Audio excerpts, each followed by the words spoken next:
招标超小型自杀集群无人机，针对谁不言自明。可为什么都打算用来对轰了，美军还是不爽？敬请关注本节目，了解详情。消息显示，美国海军陆战队当前正在招标超小型自杀集群无人机，其主要目的是消灭敌军人员以及物资。按照美国媒体援引美国专家的话来说，这就是为了对付中国。在疫情越发严重的背景下，美国不再掩饰对我国的敌意，公开叫嚣，站在我国的对立面。如今招标自杀无人机蜂群，实际上就算美国专家不说，我们也都明了。美国特种部队在战斗中使用的弹簧刀小型游荡无人机也已经有一段时间了，但该无人机却不能集群飞行。虽说这款无人机的最大航程可以达到19.3公里，已经非常接近美军特种部队的需求了。可问题是，无人机集群飞行需要特别精准的定位能力，无人机之间的互相通信能力，以及无人机通过 AI 自动组队和飞行的能力。而这就需要在无人机上装备更多的通讯设备、传感器和具备 AI 能力的高速处理器。要知道，一般民用无人机集群飞行基本都是使用 WiFi 以及差分 GPS 技术进行精准定位，而这些都是无法满足军用无人机的抗干扰和高可靠性要求的。想要在无人机上实现集群飞行并不容易，但是美国为了突破这一困境，2015年就开始投资低成本的无人机集群技术。现在该技术估计已经趋于成熟了。如今招标超小型自杀集群无人机，该项目被美国人称为有机精确火力单兵轻型计划，旨在寻找从地面发射的无人机，最多由2个人操作，其航程不超过20公里，能够游荡90分钟的同时，也能够成群飞行，并且具有干扰力。无人机集群技术成熟，以及自杀无人机蜂群招标成功，美军就能对轰我军。尽管美军明知道随着我国的军力和国力的迅速提升，现在的美国军方已经不能像以前那样轻易地对付我们，可是想凭借着超小型自杀无人机集群取得与我军对抗的优势，美军仍然是痴心妄想。事实上，相比于现在的美军动作，中国人早就动手了。中国早在今年的10月份就已经对外公布了无人机集群试飞的视频，如此对比，美军还是晚了一步。更何况，美军设想的这个系统中，技术难度最大的还是无人机集群的本身。想要大量的无人机自动编队飞行、自动分配任务以及通讯、定位等，都是极其困难的。中美两国都在摸索，但是至今都没有相对适用的产品。不过，以美国的速度来看，倘若超小型集群无人机真的有用，我国也会赶在美国之前制造出来。美军以为自己想出了无人机蜂群的办法，结果却跟想象中完全不一样，仍然跳不出我国的手掌心。美国想到的，中国早就想到了。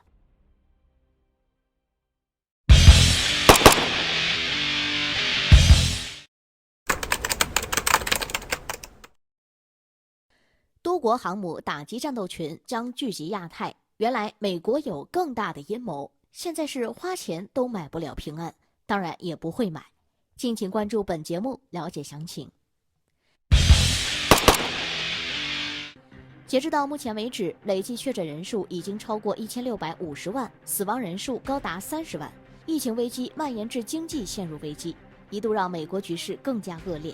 在这种情况下，美国还在世界多个地区到处挑事。最开始，外界都认为这是为了转移国内危机，直到看到英法德等国的举动后，很多人才意识到事情并没有那么简单。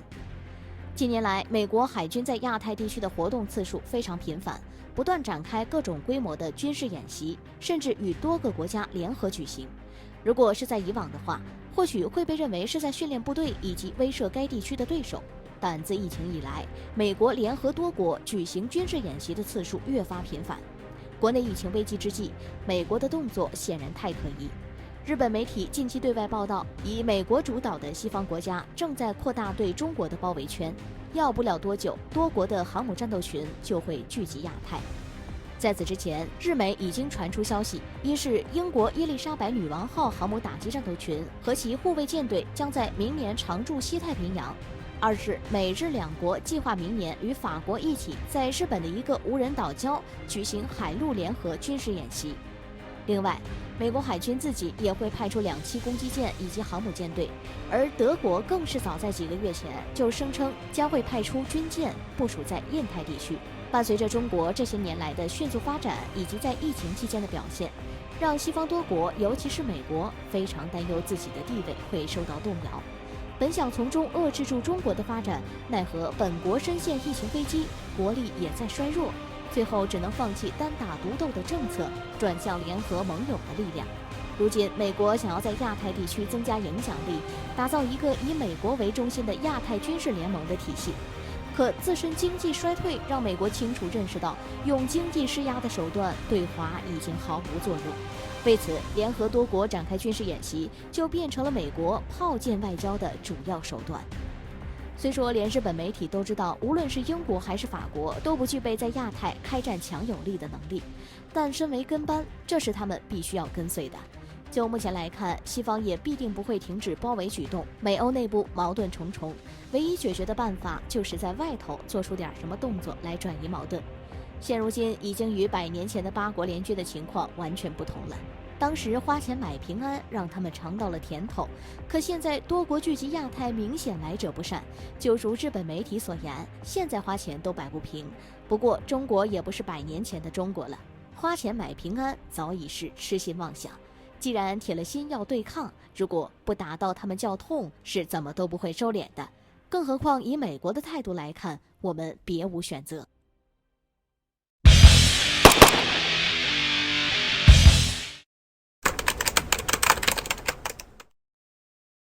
农民揭竿而起，莫迪把印度推向灾难，可这怎么就扯到我们身上了？敬请关注本节目了解详情。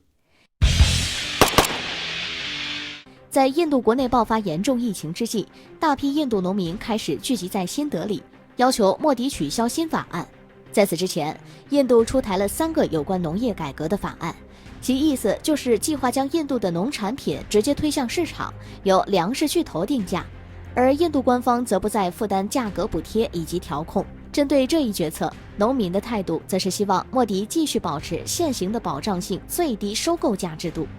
但是截至到目前为止，官方和抗议的农民们已经进行了6轮谈判，最后都几乎没有任何进展。至此，骚乱持续升级。据悉，农民们用封堵公路、铁路等方式抗议，甚至开始跟警察发生冲突，例如扔石头、火烧警车以及殴打等现象。印度警方为了拦截、阻止这些农民，不得已设立铁丝网开火拦截，可这样反倒更加激怒了他们。一些抗议者暴力地用酒瓶、搬砖以及火把袭击警方，至此爆发了更为严重的冲突。当前有传言说，印度官方已经私下要求警方采取必要的措施，允许开枪射击。